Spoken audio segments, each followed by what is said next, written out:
بسم اللہ والصلاة والسلام علی رسول اللہ۔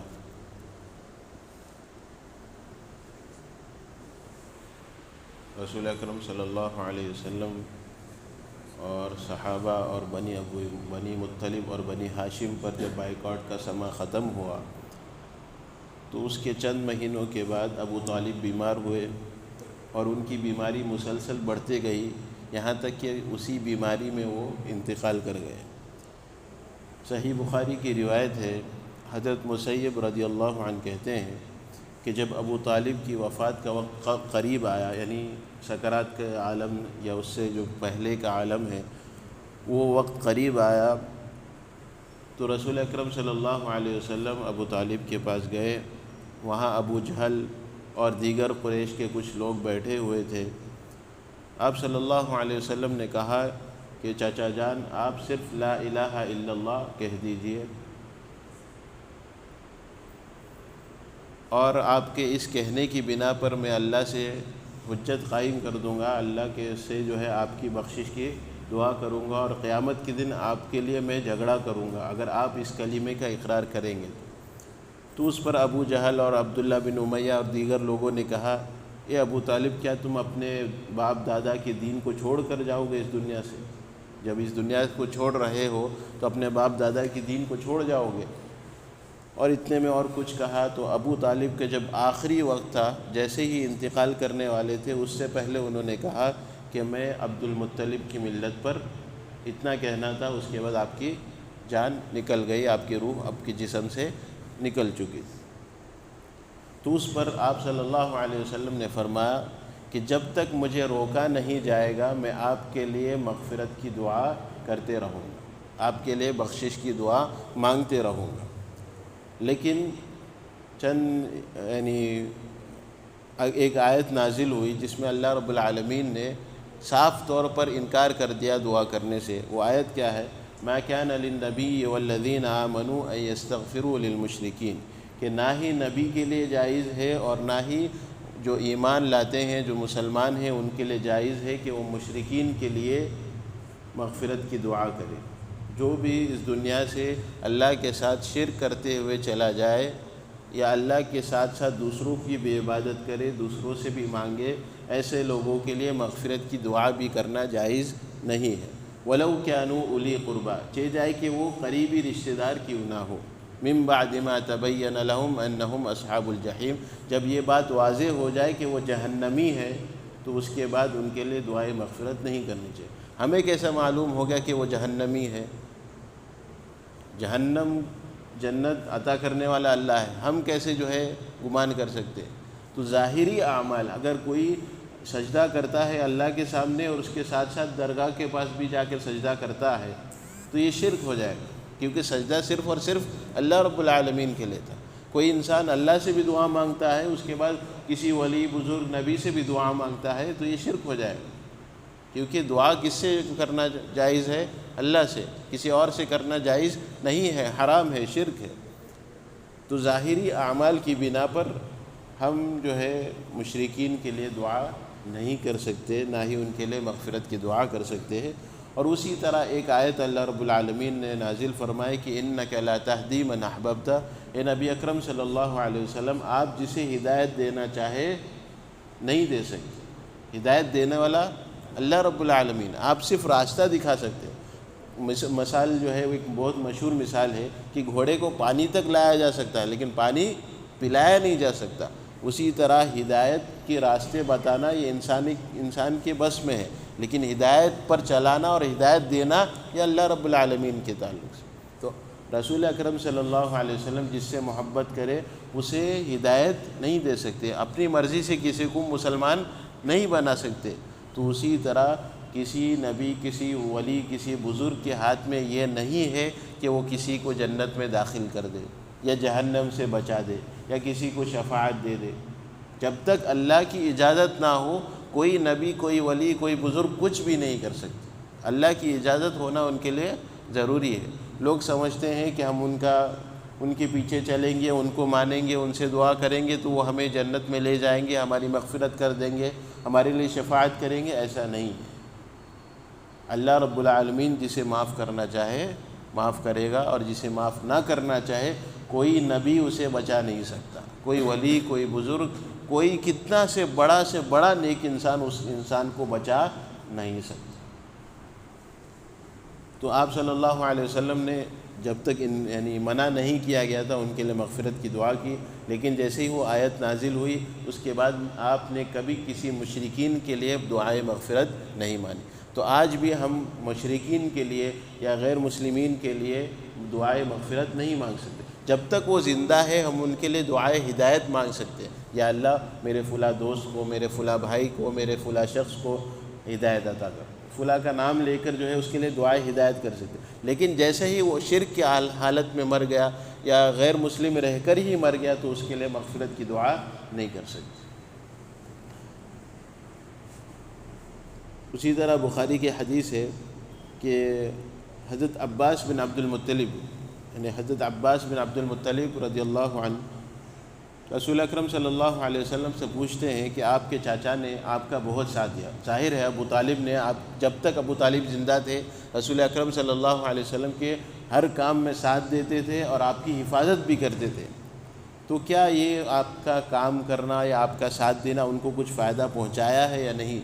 تو آپ صلی اللہ علیہ وسلم نے فرمایا کہ ان کو جہنم کے سب سے اوپر حصے میں رکھا گیا، یعنی جہاں عذاب کم ہو وہاں آپ کو رکھا گیا، اور دوسری حدیث کے مطابق آپ کو صرف جہنم کا جوتا پہنایا گیا ہے جس کی وجہ سے انسان کا دماغ ابل جاتا ہے، کھول جاتا ہے، صرف چپل، تصور کیجئے جہنم کا ایک چپل پہننے سے انسان کا پورا شریر جو ہے، پورا بدن ابل رہا ہے، اللہ حفاظت کرے ہم سب کی۔ تو آپ صلی اللہ علیہ وسلم نے فرمایا کہ ابو طالب کو جہنم کے سب سے اوپر کے حصے میں رکھا گیا۔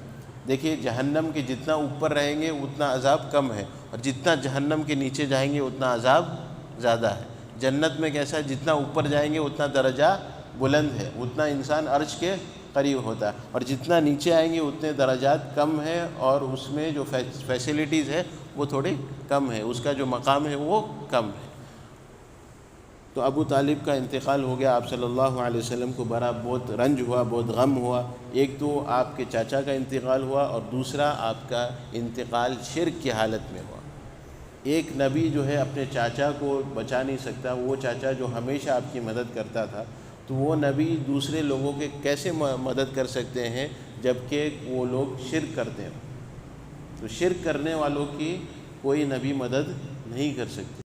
اور اسی کے ساتھ ساتھ چند دنوں یا چند مہینوں کے بعد آپ کی سب سے چہیتی بیوی حضرت خدیجہ رضی اللہ عنہا کا انتقال ہو جاتا، جو کہ ہماری ماں بھی ہے، ام المؤمنین ہے۔ یہ ایسی خاتون تھی کہ جب تک آپ زندہ تھے، یعنی خدیجہ رضی اللہ عنہا زندہ تھی، رسول اکرم صلی اللہ علیہ وسلم نے کسی اور سے شادی نہیں کی تھی۔ اور بخاری کی حدیث ہے کہ ایک مرتبہ نبی اکرم صلی اللہ علیہ وسلم کے لیے حضرت خدیجہ رضی اللہ عنہا کچھ کھانا لے کر آ رہی تھی، تو جبریل علیہ السلام آئے اور رسول اکرم صلی اللہ علیہ وسلم سے فرمانے لگے کہ آپ کی بیوی آپ کے پاس کھانا لے کر آ رہی ہے، اللہ نے ان کو سلام بھیجا ہے، آپ اللہ کی طرف سے ان کو سلام کہیں۔ کیا درجہ ہے ان کا!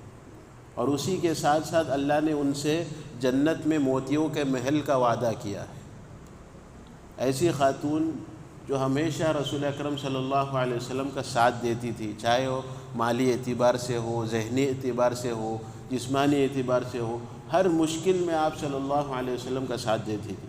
اور ایک حدیث کے مطابق آپ صلی اللہ علیہ وسلم نے خود فرمایا کہ جب لوگوں نے میرا انکار کیا، لوگوں نے مجھ پر ایمان نہیں لایا، تب میری بیوی نے مجھ پر ایمان بھی لایا اور میری مدد بھی کی۔ اور عائشہ رضی اللہ عنہا کہتی ہے کہ ہمارے سامنے رسول اکرم صلی اللہ علیہ وسلم کبھی کبھار خدیجہ رضی اللہ عنہا کا ذکر کرتے تھے۔ کب؟ یعنی آپ کے گزرنے کے بعد ہجرت بھی ہو گئی، اور عائشہ رضی اللہ عنہا رسول اکرم صلی اللہ علیہ وسلم سے ان کا نکاح بھی ہوا اور مدینہ میں تشریف ہیں، لیکن اس کے باوجود بھی یعنی خدیجہ رضی اللہ عنہا کا ذکر کرتے تھے۔ تو عائشہ رضی اللہ عنہا غصہ ہو گئی، کہنے لگی آپ ہمارے سامنے ان کا بار بار کیوں ذکر کرتے ہیں، ہم موجود ہیں نا۔ تو آپ صلی اللہ علیہ وسلم نے کہا کہ تم نہیں جانتے کہ انہوں نے میرے لیے کیا کیا نہیں کیا۔ تو ایسی جو ہے خاتون، ایسی بیوی کا جب انتقال ہو جائے تو انسان کو کتنا غم ہوتا. تو یہ سال آپ پر غم ہی غم، ایک تو آپ کے چاچا کا انتقال، اس کے بعد کفر کے حالت میں ان کا انتقال ہو جائے، اور اس کے چند مہینوں کے بعد آپ کی بیوی کا انتقال، اور اس کے بعد جب آپ مکے میں تھے، جب تک ابو طالب زندہ تھے کوئی آپ پر اتنا حملہ نہیں کرتا تھا، لیکن جیسے ہی ابو طالب کا انتقال ہو گیا اور مشکلات بڑھ گئی، اور جو ہے سازش شروع ہو گئی. مشرکین آپ صلی اللہ علیہ وسلم سے ابھی کھلم کھلا جو ہے دشمنی کرنے کے لیے تیار ہو گئے. تو یہ بھی ایک غم تھا. اب مکے سے باہر نکل کر آپ صلی اللہ علیہ وسلم نے سوچا چلو ہم باہر جا کے دعوت دیتے ہیں. طائف میں گئے تو طائف میں آپ جانتے ہیں کیا سلوک کیا گیا، یعنی جو بے ہدہ لڑکے رہتے ہیں، اوباش لڑکے، انہوں نے آپ صلی اللہ علیہ وسلم پر پتھروں کی بارش کی، اور ایسی بارش کی کہ آپ صلی اللہ علیہ وسلم خون کی وجہ سے آپ کا خون جوتے میں جم گیا. تو یہ پورے واقعات ایک ہی سال میں جمع ہو گئے. اسی لیے اس سال کو کہتے ہیں عام الحزن، عام الحزن یعنی غم کا سال. تو سن 10 نبوت آپ صلی اللہ علیہ وسلم کے لیے سب سے جو ہے غمزدہ سال تھا، لیکن آپ صلی اللہ علیہ وسلم نے اس پر بھی صبر کیا. اور جیسے ہی یہ سال کے اختتام پر پہنچا اور سال ختم ہونے لگا تو آپ صلی اللہ علیہ وسلم نے حضرت سودا رضی اللہ عنہا سے شادی کی. سودا رضی اللہ عنہا یہ سب سے پہلے مسلمان ہوئی تھی، اور ان کے شوہر بھی مسلمان ہوئے تھے، اور انہوں نے ہجرت کر کے حبشہ بھی گئے تھے. لیکن واپسی کے دوران یا حبشہ میں ہی ان کے شوہر کا انتقال ہو جاتا ہے. تو اب یہ عورت کا کوئی غم گسار نہیں تھا، کوئی ان کے ساتھ نہیں تھا. اس لیے جب ان کی عدت ختم ہو گئی تو آپ صلی اللہ علیہ وسلم نے انہیں پیغام بھیجا، اور تو ان کی شادی رسول اکرم صلی اللہ علیہ وسلم سے ہوئی. ایک واقعہ ہے کہ جب ابو طالب کا انتقال ہو گیا تو مشرکین میں سے کسی ایک شخص نے اللہ کے نبی صلی اللہ علیہ وسلم پر مٹی کو ڈال دیا، یعنی آپ کے جسم پر مٹی ڈال دیا، آپ کے سر پہ جو ہے مٹی آ گئی. آپ صلی اللہ علیہ وسلم خاموشی کے ساتھ گھر میں آئے تو ایک آپ کی بیٹی، یعنی کہا جاتا ہے کہ فاطمہ رضی اللہ عنہا ہی تھی، وہ اٹھی اور آپ کے سر کو دھونے لگی اور رونے لگی. ظاہر ہے ایک باپ کے اوپر جب اس طرح کی حرکت ہو تو بیٹی برداشت نہیں کر پاتی. لڑکا جو ہے خاموش رہتا ہے یا کچھ اور، اس کو بھڑک جاتا ہے، غصہ آ جاتا ہے، لیکن لڑکی جو ہے برداشت نہیں ہو کر پاتی. تو وہ رونے لگی، روتے روتے آپ کے سر کو دھو رہی تھی. تو آپ صلی اللہ علیہ وسلم انہیں تسلی دے رہے تھے اور کہہ رہے تھے بیٹی رونے کی ضرورت نہیں، مت رو، اللہ تمہارے ابا جان کی حفاظت کریں گے. یعنی اس طرح کے واقعات اس سال میں آپ کے ساتھ ہوئے. تو یہ سب سے زیادہ آپ کے لیے غمزدہ سال تھا. لیکن غم ہونے کے باوجود بھی آپ صلی اللہ علیہ وسلم نے دوسری شادی کی. ہمارے جیسا نہیں، غم ہونے کے باوجود بھی آج پہلی عید ہے، اس کے بعد دوسری عید میں یہ دوسری عید ہے، ہمارے ابا کا انتقال ہوا یہ چوتھی عید ہے. اس طرح کی ہم لوگ غم مناتے رہتے ہیں. حالانکہ نبی صلی اللہ علیہ وسلم نے فرمایا کہ ایک مرد کے لیے 3 دن سے زیادہ غم منانا جائز نہیں ہے. جب ایک یعنی کسی کے رشتہ دار کا انتقال ہوا اور اس پر 6 مہینے گزر گئے، اس کے بعد بھی لوگ کہتے ہیں یہ ہماری پہلی عید ہے یا ہماری پہلی چیز ہے. ایسا نہیں ہے. اسلام کیا کہتا ہے؟ اگر آپ کو غم منانا ہے تو 3 دن تک غم منائیے، اس کے بعد آپ اپنے معمول پر آ جائیے، آپ کا غم ختم ہو گیا. صرف ایک عورت ہے، اگر اس کا شوہر انتقال ہو گیا تو 4 مہینے 10 دن وہ عدت گزاریں گے اور غم منائیں گے، یہ اس کا حق ہے. اس کے علاوہ اس سے زیادہ غم منانا مسلمانوں کے لیے جائز نہیں. بعض لوگ عید کی نماز چھوڑ دیتے ہیں. کیوں؟ کہ ہمارے والد کا انتقال ہو گیا، آج ہماری پہلی عید ہے، ہم نماز کو پڑھنے جائیں گے تو لوگ کیا سمجھیں گے، لہٰذا ہم گھر پہ ہی نماز پڑھتے ہیں، لوگ ہمیں ملاقات کرنے آئیں گے. اس طرح بھی لوگ کرتے ہیں. یہ اسلام کا تصور نہیں ہے. اسلام صرف کہتا ہے 3 دن آپ غم منائیے، اس کے بعد غم منانے کی کیا بات؟ کیوں؟ اس لیے کہ آپ کے قریبی رشتہ دار، حالانکہ وہ منزل سب کی ہے.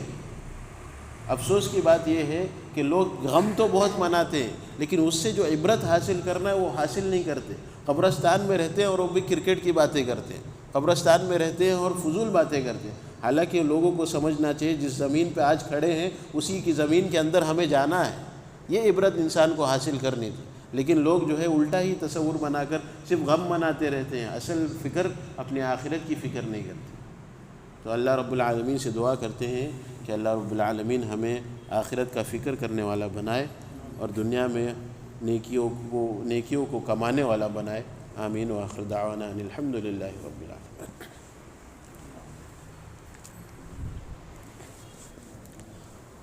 ایک اعلان تھا کہ انشاءاللہ 8 تاریخ کو جامعہ محمدیہ مہسلہ میں سالانہ اجلاس ہے، رحمت عالم کا کانفرنس ہے، لہٰذا آپ لوگوں سے درخواست ہے کہ اس میں آنے کی کوشش کریں۔